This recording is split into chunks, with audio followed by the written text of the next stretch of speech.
श्रोते हो नमस्कार. तुम्ही ऐकताय रेडिओ विश्वास 90.8 कम्युनिटी रेडिओ. तुमचं सगळं तुमचा आवाज आणि मी आहे आरजे श्रद्धा. अर्थातच वारली चित्रकलेवर जी श्रद्धा अशी आरजे श्रद्धा. श्रोते हो, रेडिओ विश्वासच्या माध्यमातून आपण अनेक वेगवेगळ्या क्षेत्रातल्या मान्यवरांना भेटत असतो, त्यांच्याशी गप्पा मारत असतो, त्यांचे अद्भुत असे अनुभव ऐकून घेत असतो.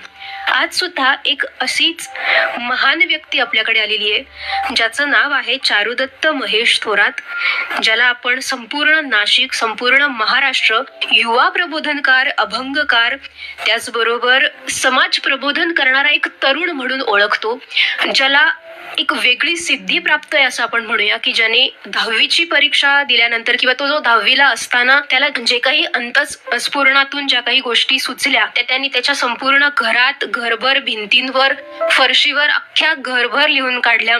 त्याच्यामध्ये अभंग असतील, ओव्या असतील, वेगवेगळ्या प्रकारचे धर्मग्रंथ असतील, जे काही धार्मिक किंवा आध्यात्मिक त्याला स्फूर्ती त्याला आतून मिळाली ते सगळं त्याने आपल्या घरातल्या भिंतींवर उतरवून काढलं आणि तो प्रसिद्ध झाला. एक टीनेजर जो असताना सुद्धा त्यांनी या सगळ्या गोष्टी इतक्या लिलया लिहून काढल्या, सहज आत्मज्ञान झाल्याप्रमाणे त्यांनी हे सगळं उतरवून काढलं आणि आपल्या नाशिकचं भूषण म्हणून ज्याला आपण आता सध्या ओळखतो असा चारुदत्त आज आपल्या स्टुडिओत उपस्थित आहे, ज्यांनी आजवर 500 पेक्षा जास्त पुस्तकं लिहिली आहेत, 700हून अधिक चक्रांविषयीची माहिती अनेक ग्रंथांच्या स्वरूपातून मांडलेली आहे आणि त्याला युवा पिढीला योग्य मार्गावर आणण्यासाठी तो धडपडतो आहे. व्यसनातून मुक्त करण्यासाठी त्याचं प्रकर्षाने काम चालू असतं. तर इतकं मोठं काम हातात घेतलेलं आहेस आणि चारुदत्त, सगळ्यात आधी तुझं खूप स्वागत आज रेडिओ विश्वासच्या स्टुडिओमध्ये. धन्यवाद. तर आज आपला विषय आहे, आज म्हणजे ज्या विषयावर तू खास करून गप्पा मारण्यासाठी आलाय तो म्हणजे आध्यात्मिकतेतून व्यसनमुक्तीकडे. या विषयावर तू आज आपल्या श्रोत्यांशी गप्पा मारणार आहे आणि आपल्या युवा मित्रांना सल्ला देणार आहे, संदेश देणार आहेस. तर थोडस सुरुवात अशी करते की हे सगळं सुचलं कसं तुला? नाही, लहानपणापासून मला एकतर संत परंपरेची जास्त ओढ होती आणि संत परंपरेची ओढ ही आम्हाला आमच्या घराण्यातून मिळाली किंवा ती का पूर्वजन्मापासून मिळाली. म्हणजे एकंदरीत धार्मिक परंपरा ही कुठेतरी महाराष्ट्राला मिळालेली आहे किंवा धार्मिक परंपरा ही महाराष्ट्राला लाभलेली आहे, संतांची परंपरा ही महाराष्ट्राला लाभलेली आहे. कुठेतरी संतांच्या परंपरेमधून एक स्फूर्ती आली, माता पित्यांची जी पुण्याई होती ती कुठेतरी मला मिळाली आणि त्यामुळे मला असं जाणवलं की आपण कुठेतरी संतांच्या माध्यमातून आपण जीवन जगायला पाहिजे किंवा संतांच्या जीवनाशी एकनिष्ठ होऊन आपण जीवन जगलं पाहिजे. आज आपण समाजात पाहतो की अनेक तरुण हे वेगळ्या मार्गाने जीवन जगतात, एक भौतिक मार्गाने जीवन जगतात, परंतु आज कुठेतरी एक स्वामी विवेकानंदांसारखा एक युवक पुढे येऊन कुठेतरी त्यांनी आध्यात्मिक जीवन जगून जर लोकांना कुठेतरी मार्गदर्शन केलं तर कुठेतरी आध्यात्मिक जीवन जगून सुद्धा लोकांना एक खऱ्या अर्थाने प्रेरणा मिळू शकते. त्यामुळे आपण संतांची परंपरा जी आहे ती धारण करण्याचा प्रयत्न करतोय आणि संतांच्या परंपरेतून लोकांना मार्गदर्शन करण्याचा प्रयत्न करतोय की समाजाला आपण कोणत्या दृष्टिकोनातून एक खरा व्यसन मुक्तीचा मार्ग संदेश देऊ शकतो या पद्धतीने. नक्कीच. तू विष्णू भक्त आणि ऐतिहासिक काळाराम मंदिराचा भक्त म्हणून ओळखला जातोस आणि तुझ्या घरभर अनेक ओव्या आणि अनेक अभंग, अनेक आकृत्या काढलेल्या आहेत आणि ज्याला इतिहासकारांनी सुद्धा मान्यता दिली आहे आणि हे अगदी अद्भुत आहे असं त्यांनी म्हटलेलं आहे. तर हे सगळं जेव्हा तू सुरुवात केली लिहायला, तर कसं म्हणजे व्यसनमुक्ती ही संत परंपरेतून व्यसनमुक्तीकडे आपण कशा पद्धतीने जाऊ शकतो त्याबद्दल काय सांगशील? नाही, आमचा एकंदरीत म्हणणं हेच आहे की जगाला यावा वाटेल असा अभ्यासयुक्त व्यसनमुक्त महाराष्ट्र चला घडवूया. म्हणजे आम्ही सुरुवातीपासून जे काम करतोय ते ह्याच लोगोखाली काम करतोय की जगाला यावा वाटेल असा अभ्यासयुक्त व्यसनमुक्त महाराष्ट्र आपल्याला द्यायचा आहे. आणि जोपर्यंत बघा, लक्षात ठेवा की आपल्याला महाराष्ट्राचं भविष्य व्यवस्थित करायचंय, आपल्याला महाराष्ट्राच्या भविष्याच्या दृष्टिकोनातून आपल्याला काहीतरी एक मार्गदर्शन द्यायचंय. तर कुठेतरी व्यसनमुक्ती आणि अभ्यासयुक्त या दोन परंपरा जर महाराष्ट्राला लाभल्या तर कुठेतरी आपण समाजाला एक वेगळी ओळख देऊ शकतो किंवा समाजाला एक वेगळी दिशा देऊ शकतो. म्हणजे व्यसनमुक्ती ही या समाजात गरजेची का आहे? कारण एकतर जोपर्यंत तुम्ही व्यसनमुक्त असतात त्यावेळेला तुमचं शरीर हे व्यवस्थित काम करतं, तुमचं मन हे व्यवस्थित काम करू शकतं. जो व्यक्ती व्यसनाच्या आधी नाही तो व्यक्ती चांगला विचार करू शकत नाही. म्हणजे वैज्ञानिकांनी सुद्धा हे मान्य केलंय की जो व्यक्ती व्यसनाच्या आहारी जातो, जो व्यक्ती दारू किंवा अशा प्रकारे वेगवेगळ्या प्रकारचे व्यसन करतो, तो व्यक्ती नीट विचार करू शकत नाही. आणि ज्या व्यक्तीला कोणतंही व्यसन नाही, जो व्यक्ती निर्व्यसनी आहे, अर्थात व्यसन कोणतं करावं? व्यसन हे पुस्तकांचं केलं पाहिजे. आपण पुस्तकांचं वाचनाचं आपल्याला व्यसन पाहिजे किंवा आपल्याला चांगलं ऐकण्याचं व्यसन आपलं पाहिजे किंवा भजन कीर्तन ऐकण्याचे आपल्याला व्यसन पाहिजे. हे व्यसन जर असतील माणसाला तर माणूस हा कुठेतरी भविष्यामध्ये उन्नत होऊ शकतो. फक्त जर त्याला द्रव्यांचं व्यसन असेल, जर त्याला फालतू अशा एक वेगवेगळ्या प्रकारच्या रसायनांचं व्यसन असेल तर माणूस हा कुठेतरी प्रगती करू शकत नाही. थोडक्यात सांगायचं तात्पर्य असं आहे की जीवनामध्ये व्यसन हे गरजेचं आहे, परंतु व्यसन हे फक्त चांगल्याच गोष्टींचं असलं पाहिजे, पुस्तक वाचनाचं असलं पाहिजे किंवा एखाद्या चांगले आदर्श आपण जर जीवनामध्ये घेतले, निवृत्ती ज्ञानदेव, सोपान मुक्ताबाई, एकनाथ नामदेव, तुकारामांचे आपण आदर्श जर जीवनामध्ये घेतले तर मला असं वाटतं भक्ती परंपरा हीच जर आपल्या खऱ्या अर्थाने व्यसनयुक्त होऊ शकते. भक्ती परंपरा हीच आपले व्यसन असलं पाहिजे. बाकी विपरीत तत्व ही आपले कधी व्यसन होता कामा नये. सांगायचं तात्पर्य हेच आहे की आपण जीवनाला कोणत्या दृष्टिकोनातून पाहिलं पाहिजे हेच शास्त्र आपण दत्तात्रयाच्या माध्यमातून सांगू शकतो. बर, तू आजवर 500 पेक्षा जास्त पुस्तकं लिहिली आहेत, तर ते कोणकोणते विषय आतापर्यंत तू निर्माण केलेस किंवा तू कशी रचना केलीस त्याबद्दल काय सांगशील? खरं तर आपण जे पुस्तक लिहितो किंवा आपण जे ग्रंथ लिहितो ते सगळे ग्रंथ आपल्याला अंतरस्फूर्तीतून येतात. म्हणजे आपण ज्या वेळेला ते म्हणजे योगिक हे सगळ्या गोष्टींचा आधार एक योगिक तत्वज्ञान आहे. आणि योगिक तत्वज्ञानामध्ये हेच सांगितलंय की योगिक तत्वज्ञान हेच सांगतं की तुम्ही रोज योगा केला पाहिजे, रोज सकाळी उठून तुम्ही योगा केला पाहिजे, रोज संध्याकाळी तुम्ही नामस्मरण केलं पाहिजे, रोज तुम्ही दिवसातून अनेक वेळा तुम्ही ध्यान धारणा केली पाहिजे. मुळात योग तत्वज्ञान हे आपल्याला ध्यान धारणा शिकवतं. आणि जिथे ध्यान धारणा आहे तिथे आपल्याला व्यसनाची कुठेही म्हणजे व्यसन मुक्तीचा संदेश तिथे दिला जातो. म्हणजे रोज तुम्ही जर नामस्मरण केलं, रोज तुम्ही कपालभाती केली, रोज जर तुम्ही सूर्य नमस्कार केला, रोज जर तुम्ही प्राणायाम केला तर मला असं वाटतं तुम्हाला जीवनामध्ये कोणत्याही प्रकारचे आजार होणार नाही, तुम्हाला कोणत्याही शरीराचे आजार होणार नाही, तुम्हाला तुमचं मन हे सदैव निरोगी राहील. आणि जगामध्ये जितकेही लोक यशस्वी झाले तर प्रत्येक यशस्वी लोकांनी तेच सांगितलं की आम्ही रोज कोणता ना कोणता योगा करतो. आता नरेंद्र मोदींनी सुद्धा आता पंतप्रधान आहे तर पंतप्रधानांनी सुद्धा आपल्याला योगाचा संदेश दिला. हा देश हा योगिक देश म्हणून ओळखला जातो. भारत देश जो आहे हा ना धनाने ओळखला जातो ना कोणत्याही गोष्टीने ओळखला जातो. मला असं वाटतं की या भारताने जगाला पतंजली दिले, या भारताने जगाला मोठमोठे योगिक लोक दिले, या भारताने जगाला रामकृष्ण परमहंस दिले, या भारताने जगाला परमहंस योगानंद दिले. तर कुठेतरी भारताला जी लाभलेली परंपरा आहे ती योगिक तत्वज्ञानाची परंपरा आहे. आणि मला असं वाटतं की जिथे तुम्ही जर योगिक तत्वज्ञानाचा स्वीकार केला तर मला असं वाटतं तुम्ही एकंदरीत व्यसन मुक्तीचा स्वीकार केला. आणि थोडक्यात आपण जे ग्रंथ लिहितो तर ते ग्रंथ अंतस्फूर्तीतून येतात आणि प्रत्येक ग्रंथांचा उद्देश हा फक्त आणि फक्त माणसाचं मानसिक समुपदेशन आहे. आणि एकंदरीत तुम्ही तुमच्या जीवनाची म्हणजे बालपणी अज्ञानपण, तरुणपणी व्यसन, वृद्धपणी राम उपयोग नाही. म्हणजे तुम्ही बालपणी अज्ञानी असतात, तुम्ही काही करतात, तरुणपणात सगळं करून सुद्धा तुम्ही व्यसन करत असाल तर काही उपयोग नाही. थोडक्यात आपली जो माणूस हा व्यसन मुक्त केव्हा होऊ शकतो तर केवळ आपण विचार करतो म्हणून व्यसन मुक्त नाही होऊ शकत.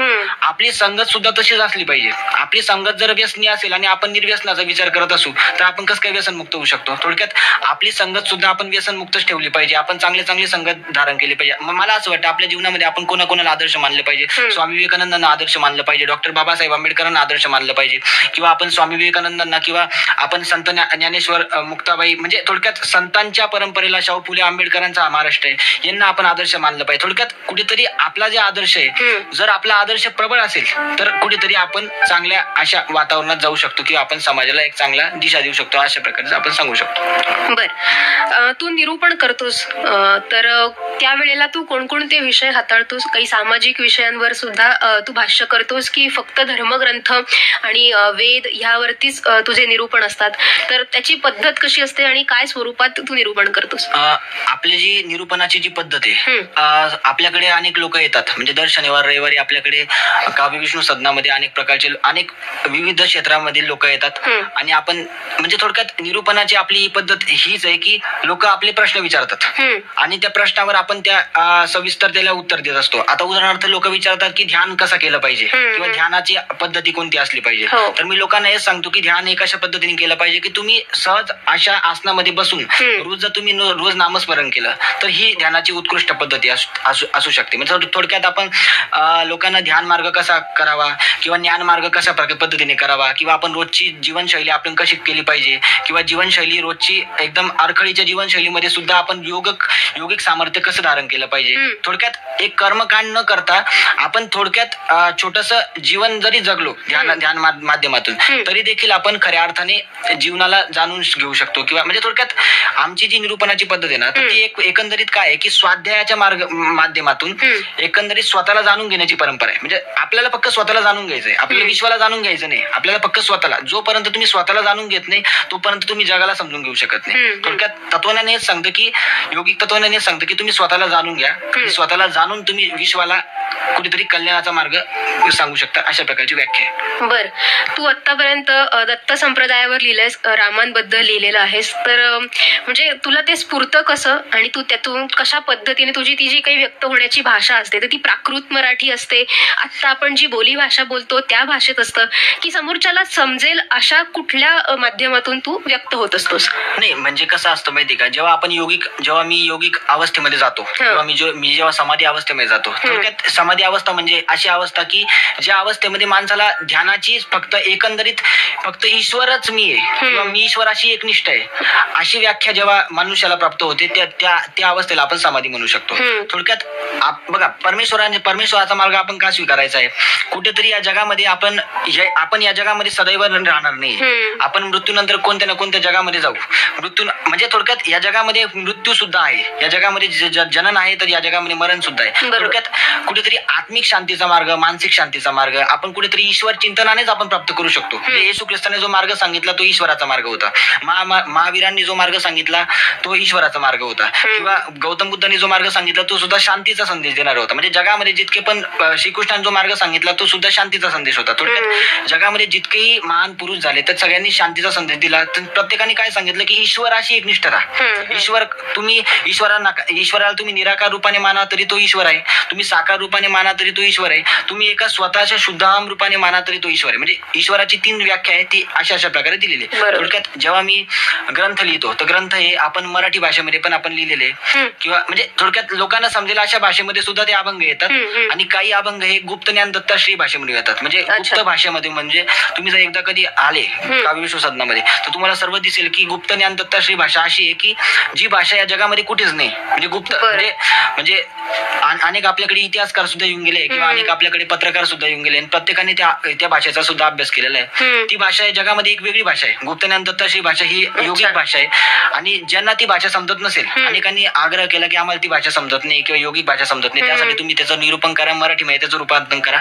त्याच्यामध्ये आपण निरूपण करून त्याचं मराठीमध्ये रूपांतर केलं आणि मराठीमध्ये सुद्धा आपण त्याचे ग्रंथ, आपले ग्रंथ दर 14 जानेवारीला आपण छापत असतो आणि ते लोकांना आपण उपलब्ध करून देत असतो. आणि त्या मागचं एक वेगळं प्रयोजन आहे, त्या म्हणजे तुझा जन्मदिवस असतो 14 जानेवारीला आणि त्या दिवशी तू ते प्रकाशित करतो.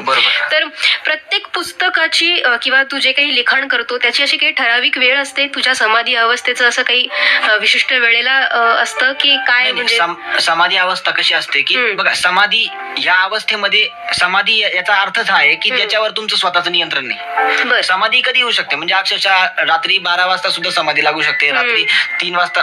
बघा, संतांना भक्ती करण्याचा केव्हाही अधिकार आहे. संत कधीही भक्ती करू शकता. असं नाही की भक्ती करण्याची एक विशिष्ट वेळ असते. 5 वाजता तुम्ही भक्ती करू शकता, 7 वाजता, संध्याकाळी 7 वाजता तुम्ही भक्ती करू शकता. नाही, माझं जे जीवन आहे ते योगिक जीवन आहे आणि मी जीवन कसं जगतो योगिक. म्हणजे सामान्य माणूस जसं जीवन जगतो तसं मी जीवन जगत नाही. मी जे जीवन जगतो ते योगिक जीवन जगतो. म्हणजे काय सांगायचं तात्पर्य असं की मी कधी भक्ती करतो, मी कधी उपासना करतो, मी कधी आचरण करतो, मी कधी समाधीच्या अवस्थेमध्ये जातो. समाधी म्हणजे याचा अर्थ असा की समाधी सम अधिक आधी म्हणजे समाधी, म्हणजे ज्या अवस्थेमध्ये माणूस हा फक्त समतेने युक्त आहे, ज्या अवस्थेमध्ये माणसाला कोणतीही भेदभावाची जाणीव नाही की हा पुरुष आहे हा स्त्री आहे अशी जाणीव नाही, किंवा हा उच्च आहे हा नीच आहे अशी जाणीव नाही. म्हणजे एकंदरीत ज्या भावनेमध्ये माणसाला समतेचा विचार जास्त रुजला ती त्याची व्याख्या म्हणजे समाधी. थोडक्यात सांगायचं तात्पर्य असं की ही समाधीची अवस्था आपण कधी साध्य करू शकतो. थोडक्यात प्रत्येक अवस्थेचं एक मर्म आहे आणि प्रत्येक अवस्थेचा एक उद्देश आहे आणि प्रत्येक अवस्थेचा उद्देश एक पुस्तक रूपाने बाहेर येत असतं की अशा प्रकारे त्यामध्ये आपल्याला मार्ग मिळालेला आहे. अभंग आहे सगळे. अच्छा, अभंगाच्या स्वरूपात सगळी रचना आहे. आणि ज्यावेळेला तुझ्याकडे 10वी 12वीची मुलं सुद्धा सल्ला घेण्यासाठी येतात आणि त्यावेळेला तू त्यांना जे मार्गदर्शन करतो, MPSC चे पण येतात, तर त्यावेळेला ते सगळं मार्गदर्शन अगदी अचूक निघतं का? परीक्षेला आलेला प्रश्न तोच असतो जो तू आधी सांगितलेला असतोस. तर ह्या मागचं काय नेमकं कारण आहे किंवा तुला ते कसं ज्ञात होतं? नाही, कसं आहे माहितीये का की बघा, आजचे विद्यार्थी हे नीट अभ्यास करत नाही. आजचे विद्यार्थी मनापासून अभ्यास करत नाही. मी जेव्हा 10वीला होतो ना तर आमच्या शिक्षकांनी आम्हाला काय सांगितलेलं असायचं माहितीये का की मी गाईड वापरायचो नाही. बघा, आयुष्यात जर तुम्हाला यशस्वी व्हायचंय ना तर कधी तुम्ही गाईड वापरू नका, वेगळं असं काहीतरी रेफरन्स वापरू नका किंवा वेगळी अशी नोंदणी वापरू नका. मी आयुष्यात अभ्यास कसा केलाय हे मी तुम्हाला सांगतो की मी केवळ पुस्तक वाचतो, जे ओरिजिनल पुस्तक आहे ते मी वाचतो. म्हणजे तुम्ही जर गाईडाचा आधार घेऊन जर वाचन करत असाल तर तुम्हाला कधीच अभ्यास येणार नाही. आणि जर तुम्ही ओरिजिनल पुस्तक रेफर केलं तर तुम्ही जीवनामध्ये पुढे जाऊ शकता. थोडक्यात सांगायचं तात्पर्य असं ना की तुम्ही जर रोज वाचन केलं, रोज जर तुम्ही अभ्यास केला तर तुम्हाला ही शक्ती आपोआप येते. आता तुम्ही जर नीट जर स्वामी विवेकानंदचं उदाहरण घेतलं ना, स्वामी विवेकानंदांच्या जीवनात सुद्धा अनेक घटना घडलेल्या आहे. त्यांना एका व्यक्तीने एक नुसतं पुस्तक दिलं आणि त्यांनी 5 मिनिटात ते पुस्तक वाचून मोकळं केलं. थोडक्यात ही शक्ती सुद्धा आपल्याकडे आहे. म्हणजे मी सुद्धा एखादं पुस्तक नुसतं चाळलं तरी मी ते 5 मिनिटात सांगतो की या पुस्तकामध्ये नेमकी काय असेल किंवा या पुस्तकामध्ये नेमकी मर्माशय काय असेल. थोडक्यात ही काही वेगळी शक्ती नाहीये ही विश्वाने कोणाला दिलेली. ही शक्ती तुमच्यामध्ये, ही शक्ती प्रत्येकामध्ये. पण लोक काय करताय माहिती का, आज लोक व्यसनाच्या नादी लागून ही सगळी आपल्यामध्ये जी आत्मिक शक्ती होती ती सगळी व्यय करताय. थोडक्यात ध्यान मार्गातून आपण सर्व विकसित करू शकतो. ध्यान मार्ग म्हणजे काय की तुम्ही रोज 24 तास जरी रोज तुम्ही 5 मिनिटं जरी ध्यान केलं, रोज तुम्ही 3 मिनिटं जरी उपासना केली तरी देखील तुमचे आंतरिक चक्षु जागृत होऊ शकतात. अशा प्रकारची व्याख्या आहे. बरं, आणि ते असं म्हटलं जातं की ते ब्राह्ममुहूर्तावर केलेलं ध्यान हे जास्त फायदेशीर ठरतं, तर त्या बाबतीत तुला काय वाटतं? नाही, ब्राह्ममुहूर्तावर सुद्धा ध्यान केलं ही सुद्धा एक व्याख्या आहे. परंतु मला असं वाटतं की आजची परिस्थिती, आजची युवक जे आपण पाहिले ना, तर हे सकाळी किती वाजता उठतात हे याच्यावर आहे. आणि आम्ही अनेक युवक पाहिले की जे 7-7 वाजता म्हणजे त्यांच्या घरामध्ये देवपूजा 12-12 वाजता होते. मग मी सांगतो की देवपूजा करून उपयोग नाही. तुमची जी देवपूजा आहे किंवा तुमची जी विधी आहे ती विधीच्या वेळेला झाली तर हे योग्य आहे. बरोबर. तुम्ही जर विधी वगळता जर तुम्ही केव्हाही देवपूजा करत असाल, केव्हाही उपासना करत असाल, केव्हाही नामस्मरण करत असाल किंवा केव्हाही तुम्ही अभ्यास करत असाल तर ते काही उपयोगाचे नाही. आणि आजचे विद्यार्थी जर आपण पाहिले ना, तर आजचे विद्यार्थी अभ्यास केव्हा करतात? परीक्षा आल्यावरच अभ्यास करतात. खरं तर अभ्यास हा, आणि कसं असतं माहितीये का, तुम्ही शालेय पुस्तकांव्यतिरिक्त सुद्धा तुमचा अभ्यास असला पाहिजे. म्हणजे शालेय पुस्तकांचे, मी जेव्हा शाळेत होतो तर शालेय पुस्तक सुद्धा मी वाचन करायचो आणि याच्या व्यतिरिक्त सुद्धा मी दुसरे पुस्तकं सुद्धा रेफर करायचो जे माझ्या सिलेबस मध्ये नाही ते सुद्धा मी वाचन करायचो. थोडक्यात सांगायचं तात्पर्य असं ना की विद्यार्थी हा पूर्णतः जागृत असला पाहिजे. विद्यार्थ्याला बघा कसं असतं माहिती का, तुम्हाला जगायचंय तर केवळ स्वतःसाठी जगू नका, तर आपल्याला भविष्यासाठी काहीतरी द्यायचंय, भविष्याला समाजाला आपल्याला काहीतरी द्यायचंय. या दृष्टिकोनातून आपण जगलो, उद्याची परिस्थिती काय राहील याचा विचार नका करू, तर भविष्यामध्ये एक वर्षानंतरची परिस्थिती काय राहील याचा विचार जर करून जर आजच्या विद्यार्थ्यांनी जर आजच अभ्यास सुरू केला तर येणाऱ्या काळ खऱ्या अर्थाने प्रगल्भ राहील. बर, नक्कीच. तू कोणाला आदर्श मानतोस आणि या व्यसनमुक्ती करण्यासाठी कुठल्या आदर्शांची जोपासना करावी याविषयी काय सांगशील? मला असं वाटतं की व्यसनमुक्ती करण्यासाठी आपल्या महाराष्ट्राला जी संत परंपरा लाभलेली तर या संत परंपरेचा जर नीट आपण अभ्यास केला तर हीच आपल्यासाठी व्यसनमुक्तीसाठी खरा आदर्श. म्हणजे निवृत्ती ज्ञानदेव, सोपान मुक्ताबाई, एकनाथ नामदेव, तुकाराम, शाहू फुले आंबेडकर, हे जी आपल्याला जी परंपरा लाभलेली ही महाराष्ट्राची जी संत परंपरा आहे, महाराष्ट्राला जो ऐतिहासिक वारसा लाभलेला आहे. मला असं वाटतं प्रत्येकाने जर ग्रंथालयात जाऊन यांच्यापैकी एकाही संतांचं नुसतं वाचन जरी केलं तरी त्यांना व्यसनमुक्ती होऊ शकते किंवा व्यसनमुक्तीचा त्यांना संदेश मिळू शकतो असं मला वाटतं. थोडक्यात वाचनातूनच आपण व्यसनमुक्ती करू शकतो, ध्यानाच्या माध्यमातून आपण व्यसनमुक्ती करू शकतो किंवा योगिक विचाराच्या माध्यमातून आपण व्यसनमुक्ती करू शकतो. ज्या गोष्टीमध्ये किंवा ज्या तत्वामध्ये मानसिक समुपदेशन आहे, ज्या तत्वामध्ये मानसिक संज्ञापन आहे, म्हणजे याला मानसशास्त्राचा सुद्धा आधार आहे. आपण जे सांगतोय याला वैज्ञानिक आधार सुद्धा आहे. थोडक्यात दिवसातून आपण अनेक वेळा जरी एक पुस्तक जरी वाचलं जे दैविक तत्वज्ञानावर आहे किंवा जे संत तत्वज्ञानावर आहे तरी देखील आपण कारण व्यसन माणूस का करतो, कारण त्याला ते विचार येतात. आपण त्या विचारांना दूर करायचंय, बरोबर ती व्यसनाची व्याख्या आपण दूर करू शकतो. अशा प्रकारची व्याख्या आहे. बर, नक्कीच. तुझा हा जो काही आतापर्यंतचा प्रवास आहे याच्याकडे तू कशा दृष्टीने बघतो? तू स्वतःला खूप ब्लेस समजतोस? नाही, कसं असतं माहितीये का की एक योगी जेव्हा माणूस जीवन जगतो तर तो स्वतःला कधी काही समजू शकत नाही. कारण बघा, योगी आपण जेव्हा बनतो ना तर ते जेव्हा तुमचं चित्त शून्य होतं, आपल्याला आता काही प्राप्त करायचं नाही, आपल्याला आता काही पाहिजे नाही, आपण फक्त जे जगायचंय ते समाजासाठी जगायचंय, आपल्याला जे जगायचंय ते एका चांगल्या उद्दिष्टासाठी जगायचंय. ही व्याख्या जेव्हा मनुष्याला प्राप्त होते तेव्हा तो योगी बनू शकतो. मला असं म्हणायचंय की नुसतं माळ घालून किंवा नुसते कपडे घालून भव्य कपडे घालून कोणी योगी बनत नाही. थोडक्यात योगिक तत्वाचा वारसा जोपर्यंत तुम्ही जपत नाही तोपर्यंत तुम्ही योगी बनू शकत नाही. थोडक्यात सांगायचं तात्पर्य असं आहे की मला असं वाटतं की अजूनपर्यंत मी काहीच नाही, येणाऱ्या काळात जर मी समजा महाराष्ट्रासाठी काही चांगलं काम केलं तर कुठेतरी ते अजून मला काहीतरी प्राप्त झालं असं मी समजेल. नक्कीच. तर साधारण कशी असते दिनचर्या? किती वेळ साधना, किती वेळ निरूपणासाठी किती वेळ देतोस? लोकांचे प्रश्न सोडवण्यासाठी तू कसा उपलब्ध असतोस त्याबद्दल काय सांगशील? कसं असतं की आपली आपली निरूपणाची वेळ असते, तर आपण दर शनिवार आणि रविवार आपण निरूपण घेत असतो. किंवा आता समजा एखाद्याला एखादे म्हणजे पूर्वसूचना किंवा पूर्वकल्पना देऊन सुद्धा लोक आपल्याकडे येत असतात. आणि अनेक लोक पंजाब, हरियाणा अशा राज्यामधून सुद्धा येतात. म्हणजे असं नाही की महाराष्ट्रामधूनच लोक येतात, आता अनेक लोक बाहेरच्या देशामधून सुद्धा आलेले आणि ते सर्व काही उपलब्ध आहे. थोडक्यात सांगायचं तात्पर्य असं ना की लोक येतात, याचा अर्थ काय की पंचवटीचं महात्म्य सुद्धा लोकांना पाहायचं असतं. थोडक्यात आपण जे सांगतो आपल्या निरूपणामध्ये काय की मी लोकांना एकच सांगतो की आपल्या नाशिकला जो वारसा लाभलेला आहे, नाशिकचा जो वारसा आहे तो पंचवटीचा वारसा आहे. नाशिकला रामाचा वारसा लाभलेला आहे, नाशिकला काळाराम मंदिराचा वारसा लाभलेला आहे. नाशिकला एकंदरीत जो वारसा म्हणजे काळाराम मंदिराचा जो इतिहास आहे, काळाराम मंदिराला सामाजिक पार्श्वभूमी सुद्धा आहे, ऐतिहासिक पार्श्वभूमी सुद्धा आहे. थोडक्यात सांगायचं तात्पर्य असं आहे की मी लोकांना जे निरूपण करतो ते सामाजिक दृष्टिकोनातून सुद्धा करतो आणि धार्मिक दृष्टिकोनातून सुद्धा करतो. थोडक्यात दोन्ही मार्गाने म्हणजे थोडक्यात आपल्याला संविधानिक भूमिका सुद्धा आपल्याला टिकवायची आहे आणि आपल्याला धार्मिक भूमिका सुद्धा टिकवायची आहे. थोडक्यात आणि आपली जी भूमिका आहे, आपली जी आध्यात्मिक भूमिका आहे ती जर संविधानिक मार्गातून जर पुढे गेली म्हणजे विश्वास, श्रद्धा, उपासना यांचे स्वातंत्र्य, या स्वातंत्र्याला उपभोगून आपण जर खऱ्या अर्थाने जर कोणालाही त्रास न देता आपण सामाजिक सलोखा जपला तर निश्चितपणे आपल्याला खऱ्या अर्थाने व्याख्या त्याची करता येऊ शकते.